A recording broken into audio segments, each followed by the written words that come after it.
अब बात करते हैं खुराक की। गर्मी में खुराक भी इलाज जैसी ही अहमियत रखती है।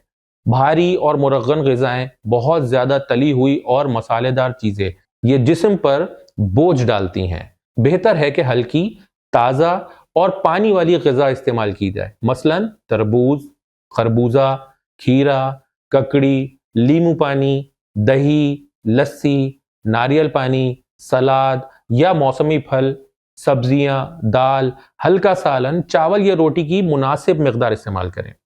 दही और लस्सी गर्मी में खास तौर पर मुफीद हो सकती है, बशर्ते कि मरीज को इनसे मसला ना हो। घर का सादा नींबू पानी भी एक अच्छा इंतखाब है, लेकिन शुगर के मरीज चीनी की मिकदार का खास ख्याल रखें। बहुत ज़्यादा चीनी वाले मशरूबात, कोल्ड ड्रिंक्स, एनर्जी ड्रिंक्स, बहुत ज़्यादा चाय या कॉफ़ी और अल्कोहल ये जिस्म को मज़ीद डिहाइड्रेट करते हैं।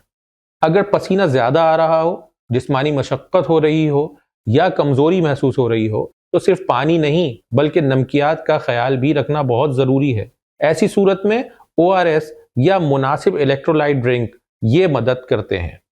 लेकिन दिल, गुर्दे, ब्लड प्रेशर या शुगर के मरीज़ अपनी हालत के मुताबिक अपने डॉक्टर के मशवरे से इसको इस्तेमाल करें।